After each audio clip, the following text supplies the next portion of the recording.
Good morning, ladies and gentlemen. So, on the vlog of Two Wheels and Pistons, Season 2, Episode 4, on 19 January 2024, we headed to Wadi Al Hawasnah and we went through an area called Sharisha. So, as you can see, this is where we started our route from Dubai Enoch all the way to Hatta, and then from Hatta onto the Omani highway. And here you see we reached our first destination, which is Wadi Al Hawasnah in Sharisha. You'll find the locations in the comments area. We're scouting for a location to camp and we found this beautiful location.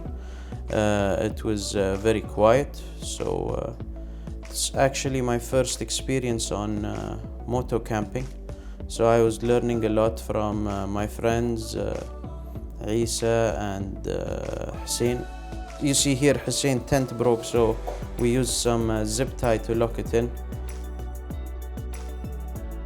So this is a giant loop water pouch. It came in very handy.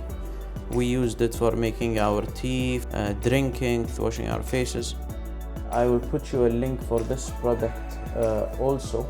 Actually, you can find it on Amazon. It's just a normal water pouch from Giant Loop.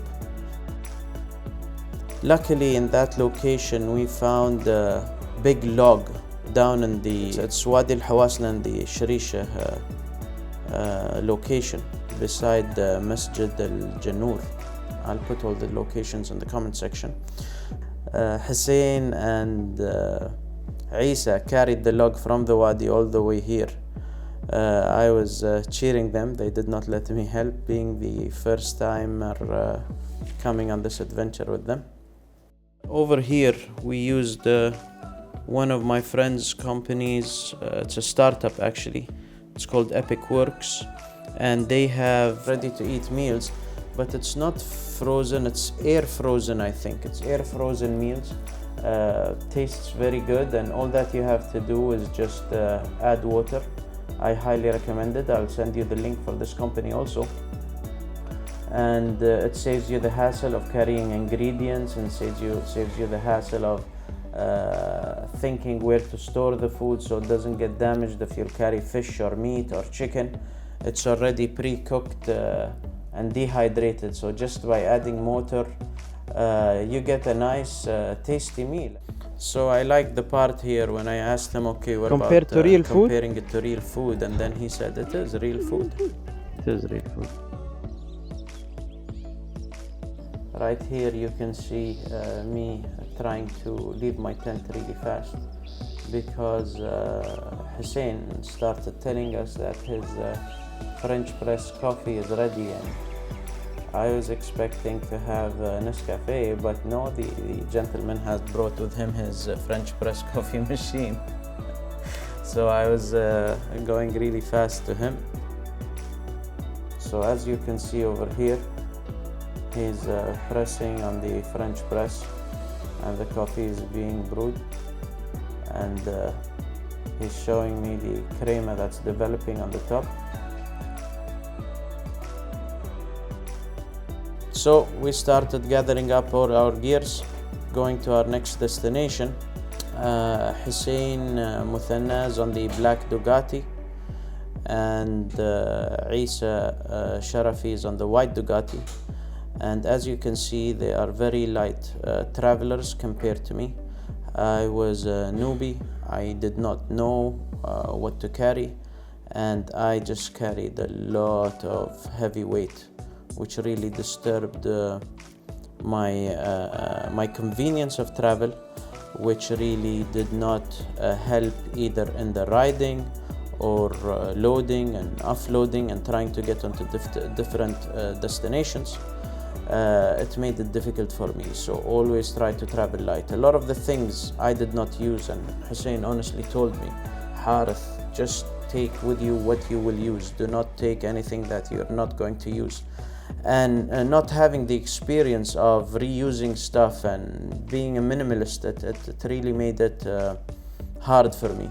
But obviously after the first trip you learn a lot. Even the tent, I had a 2-person tent while everyone else had 1-person tent. I thought it would be much more comfortable, but in reality you don't need all that space, and it took up space on the motorbike and weight, and you do not want all that. The lighter the better. You enjoy riding more, but that's it's important, and that is the adventure. The sleeping and the eating and that's just part of the rest time, which you do not need it to be very comfortable. You just need to have what you need to continue your trip. On our way to Valley Necrosis, we met with our tour guide in that destination, with Mr. Ahmed. I will also put his telephone number in the comments. Mr. Ahmed is a professional mountain climber, so he knows, and a professional tour guide registered by the Omani Tourism Board, who also knows the insides and outs of these wadis and valleys. He is the one who took us to Wadi Nakhar because there was a beautiful plateau that had a pond on the top called the Al-Madala pond, which we wanted to go there and camp. We did not know, or actually I did not know, that it was going to be climbing a mountain. I'm scared of heights, and Hussein did not tell us that till the last minute. But anyways, I'll tell you more about it in the story. So we left our destination right now, and we went to a restaurant called what's it called? It's called Reem Al Yemen Restaurant. Yes, Reem Al Yemen Restaurant. We had lunch there, we met up with Ahmed, and then we went to Wadi Nakhar. On our way to Wadi Nakhar, it was a long ride from here. I think it was a couple of hours, if I'm not mistaken. Before we got on the road, we were just stopping to check our navigation, check everything on the bikes, make sure everything is tied well. Communicating on how to reach there. As you can see, this is a small village that we encountered on our way, and we thought we'd go and explore what's in there. Old houses, old scenery, it was beautiful. Nothing much. We did a U-turn and we continued on our way. We made sure in this trip to always take back roads and off-road, just to explore the area more rather than take highways. So this was a dead end, and we did a U-turn. On our way to Wadi Nakhar location, or Al Hamra village, we took a detour and we went off-road. Honestly, it was the first time for me to off-road with all that heavy weight on the bike, and I was riding a GSA 1250, which is a heavy bike by itself. So it was intimidating in the beginning until I got a hang of it.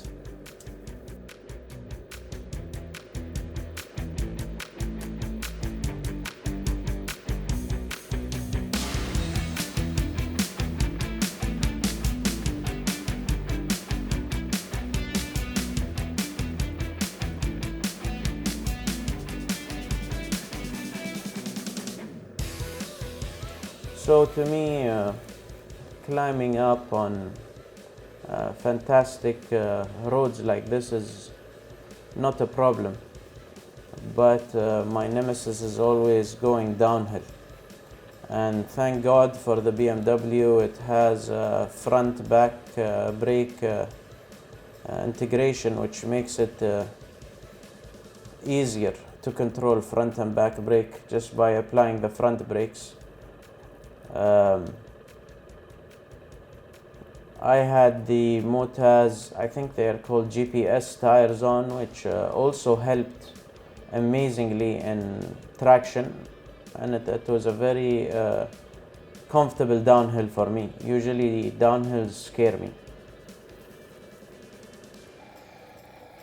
Some people get scared going uphill and they find going downhill easier. It's the opposite for me. Going downhill is what intimidates me, but going uphill is very easy for me. It's actually beautiful over there. And what's nice is that these locations are not very far from Dubai. They are a few hours ride. So for a 3-day weekend, for example, you can have an amazing adventure. You just have to know where to go and just go and explore. And from here to Jabal al-Akhdar, there are so many wadis and locations that you can explore also. So this was a very nice off-road ride. I personally enjoyed it. It brought back my confidence, because it's been a while since I've been off-road since then, or since before this trip. And then we stopped here and he was asking me if I want to deflate my tires, and I told him no, my tires are good to go, just continue.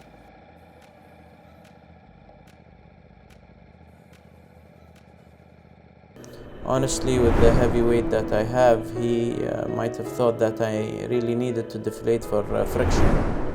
But no, I was good. I'll ride with the horses,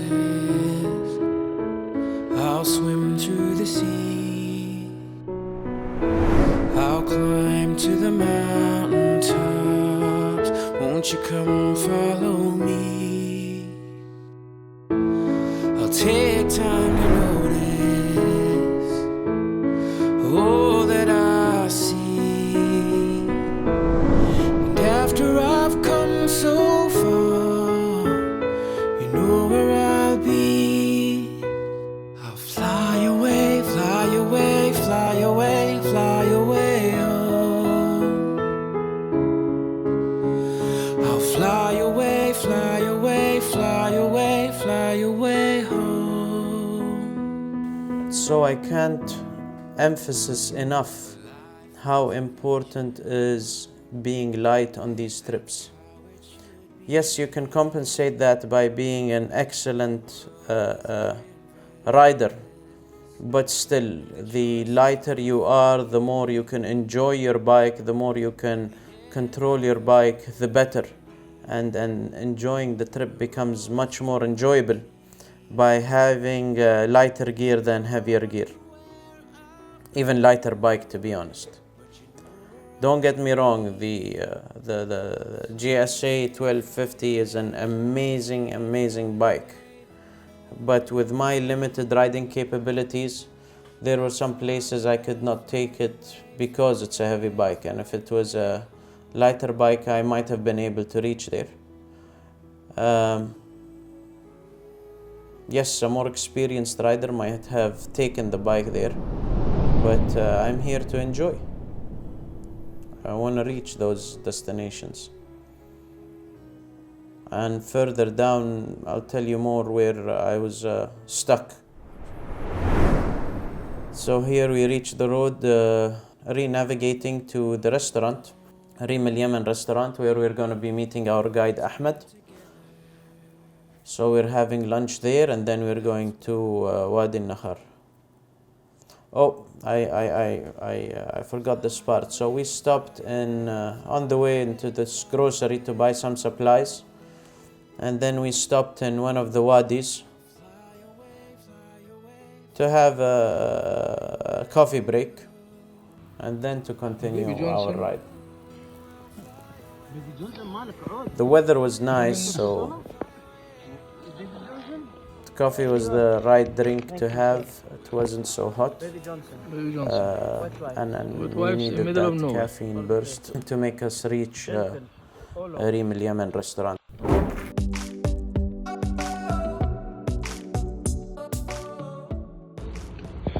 عيسى كيف كان الافرود؟ والله ممتاز والله استانسنا وايد اليوم. افرود جيد. شباب بالمايه مرة ثانية يجي. تكاسلون لا تتخيلون ولا تدلعون. ولا شو هاي اخر وحدة اهم شيء؟ لا تدلعون. اشكرك. وين سايرين الحين؟ والله ما ادري. And as you can see here, it was a fantastic Reem Al Yemen restaurant.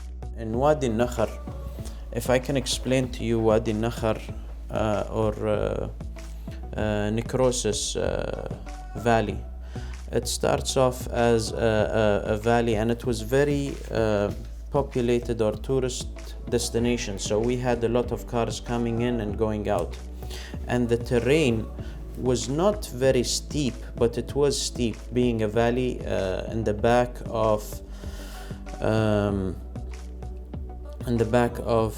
Jabal Shams.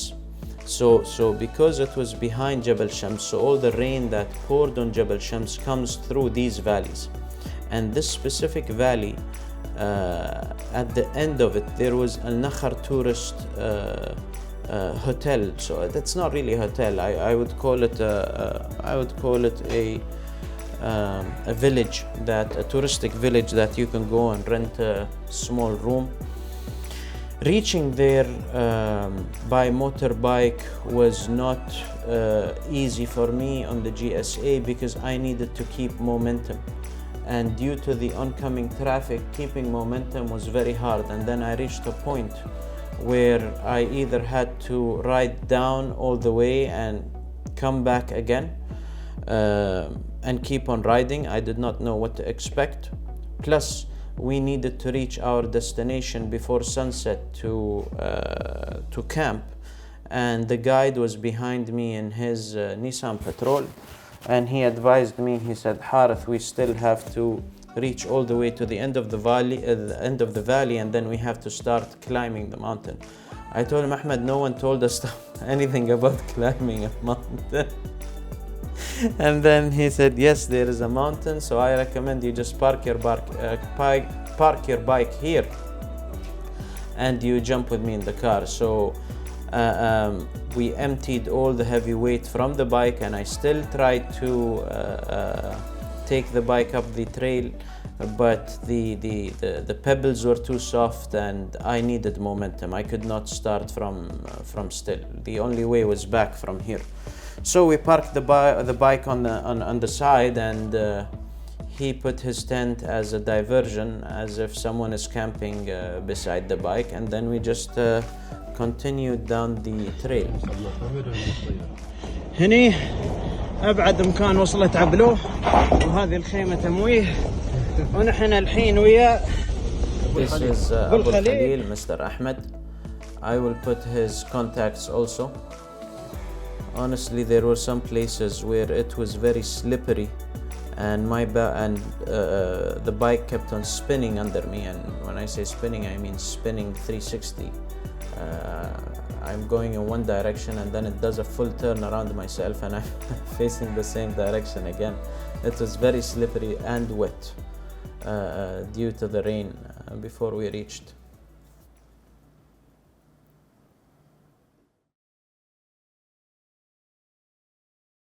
This is the end of the valley Necrosis, and here is where we start the climb and we're going to be walking through Al Nakhar tourist hotel or village, and then we'll be going inside further to reach Al Madalla Pond. Al Madalla Pond is a pond high up in the mountain at a plateau, so we have to climb to it.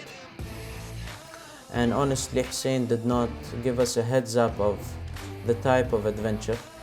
I thought it was going to be a normal hike. I did not know that there was any climbing going to be.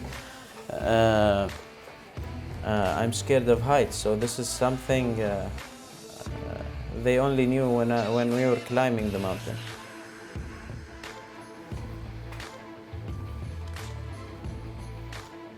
We are complaining on Hussein. He's taking us into hard places, and now he's taking us for a hike. We thought we reached the destination, and as soon as we reached there, he told us, okay, now we're gonna start the hike. So this also made us a little bit angry and frustrated at him, because he told us it's a hike, but we did not expect something like this, and you will see what I mean. But honestly, it's a beautiful place, a beautiful area.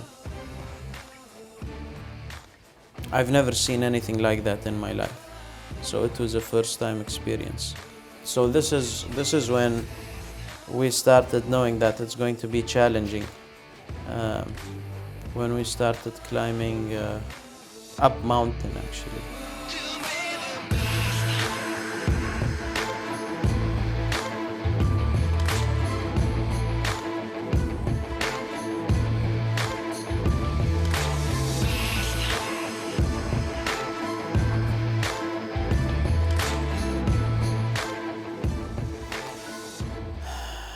So I thought this was the hard part.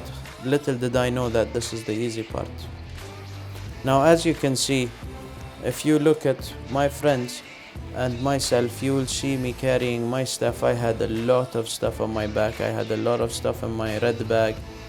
The water actually in my hand, we did not need because there was a pond up there. So if I'll do that trip again, I will do it with one backpack, half the size of the backpack on my back right now, having the experience that I gained from the first trip. As you can see, I got extremely scared, and the gentlemen, all of them, contributed to carry my bags and let me concentrate on my climbing. So this is our campsite at the plateau. We set up our tents. So it's fresh water, clean water, running water, and it is extremely cold water. I think the temperature was around 10 or 12 degrees. And Hussein has actually joined the Wim Hof program, so he's giving us some heads up here of the techniques that we have to do. And we're learning from Mr. Hussein.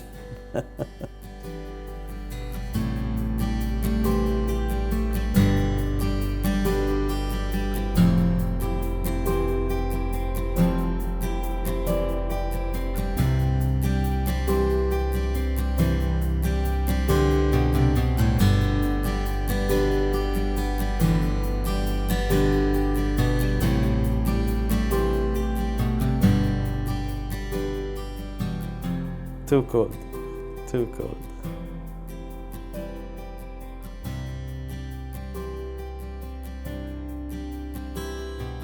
It's a mental.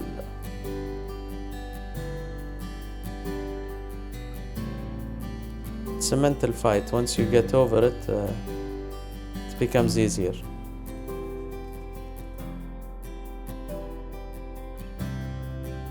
So after a long ride, very cold water really relieves your stress, and I'm sure you all know the benefits of cold water immersion.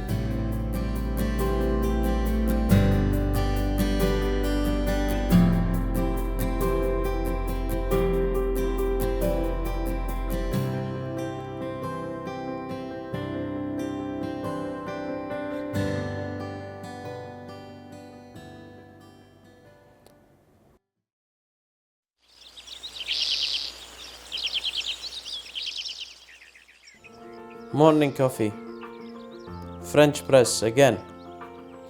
So actually, if you can see the wood behind Isa, this is where we had our night barbecue, where we were sitting, and it was fantastic. Ahmed really did an amazing arrangement for us. We had lamb chops, we had steaks, we had tikka, we had bread, we had salads. It was a fantastic dinner. Cannot imagine how beautiful the sleep was up there. And what happened was, so after we put our tents up, we went for the swim, we had dinner, and we went to sleep very early. We were extremely tired, and we woke up exactly at the break of dawn. It was beautiful sleep, if I can remember. Just look at that view. And there's another pond down there. So the pond that we swam in last night pours water into the pond down here, and the pond down here goes into the valley. So Ahmed insisted that we should go back and see the pond in the morning, because we did not see it with the sun out. We saw it at night, and then just looking at it in the morning is a completely different experience.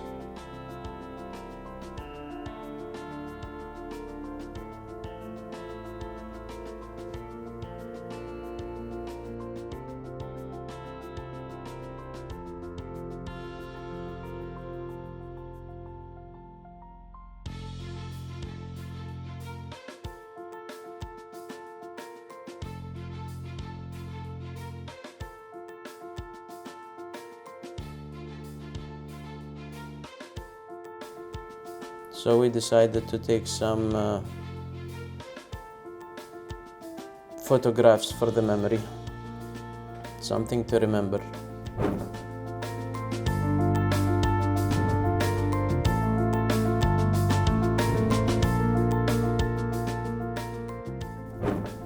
As you can see, here is where the water trickles down from the pond, going all the way down the valley.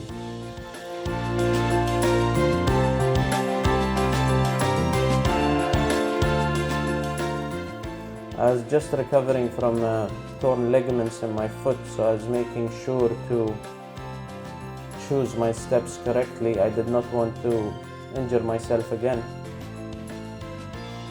So I was taking my time, going up, coming down, plus the fear of heights.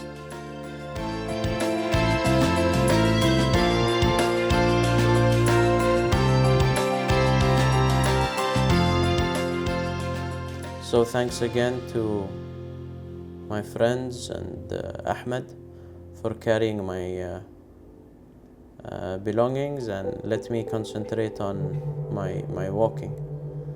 I'm not sure if on the camera it reflects it, but believe me when I say it's actually scary walking there. Seeing the drop, it was really scary to me. It was a mental fight, it was a mental struggle. But I had to do it or I'll stay up there. But the boys were very helpful. On the way down, Isa took good care of me by giving me pep talks, and he said, you know what, give me your camera also and I'll do the coverage. And you see, all I had to do is just concentrate on my descent. They were carrying all my luggage. It was definitely a mental struggle. But I had to do it one step at a time, one step at a time. And I was worried also about Isa because he was carrying also a lot of things and the camera, and his shoes were normal sport shoes rather than hiking shoes, which also made me worried that he might slip or hurt himself. And he was taking the initiative to capture everything on camera also.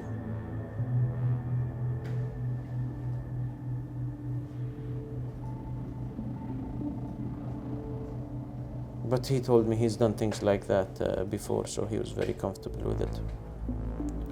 Right now we have another guest who came to help us take the luggage down, and this is, I honestly forgot his name, but he's the owner and the manager of the Al Nakhar Tourist Hotel, which I will put in the comment section below. So you can contact him to book a tent or a house, not a house, a room in the bottom of the Wadi. So when you want to go explore, so you have the option of if you wanna camp up there, you talk to Ahmed. If you want to camp down in the hotel or the lodge, you use the link below.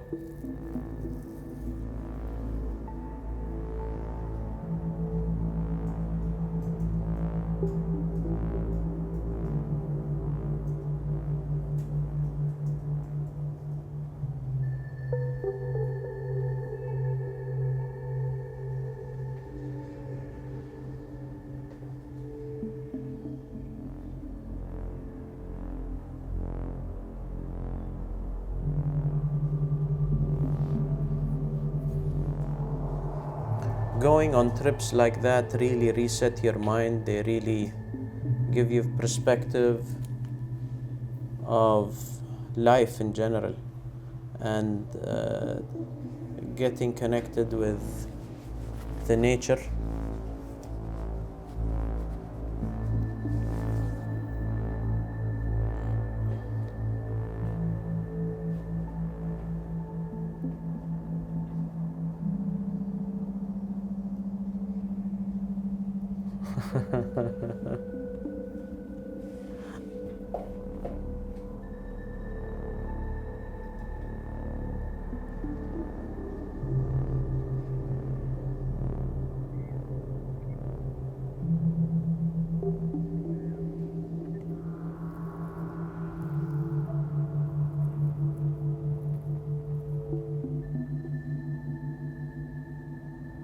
So I highly recommend not going to these places without an experienced certified tour guide. Not just to reach the destination, but to help explain to you the dangers of the area if you're not aware. And having Ahmed with us was a great asset, telling us what to do and not to do.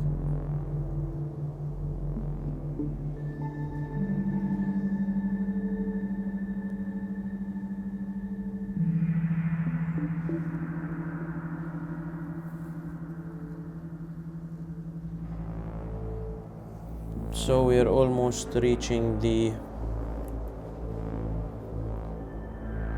let's call it the beginning of the incline, and you see now tourists starting to go up the trail. They want to reach the pond.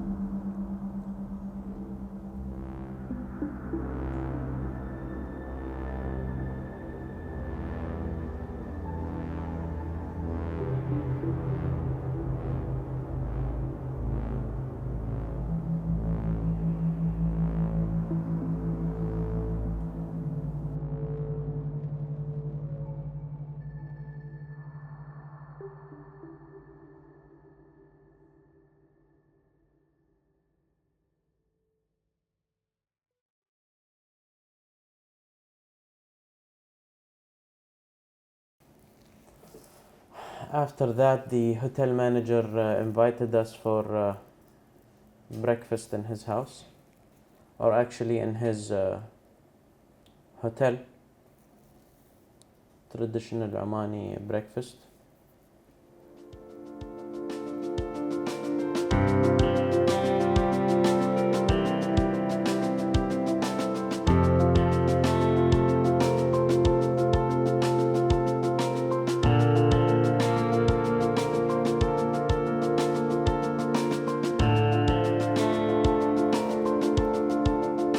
So his name is Mr. Hamood. He's the manager, owner.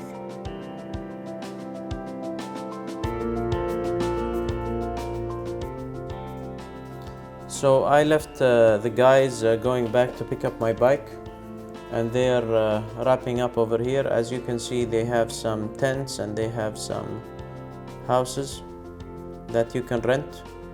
This is the lodge.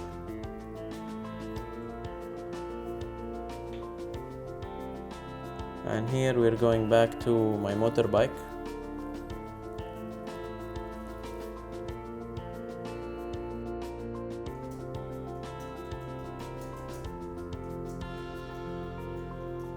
The pebbles underneath us are so soft. So my wheels just kept on digging and digging and digging on the incline. Momentum was the only way up, and I couldn't keep momentum. Anyway, so we left Wadi Nakhar. We went out, and this was the view from the road for the valley in the bottom and how the mountains looked like. And then we inflated our air there. الحين قاعدين نريح في هالكوفي شوب، سبيشاليتي كوفي. الدراجات هني جاهزة. وينهن؟ هكنها دراجتين هناك، دراجة هني، أبو لطيفة هني، هني المفروض أبو محمد. we're heading back to Dubai. ها؟ هو موجود بس ما يبين، ما تشوفونه. I hope you enjoyed this video. Please leave a comment, and tell me what you think of it. Thank you. And if you have any questions, obviously just drop it down and I'll get back to you. Thank you.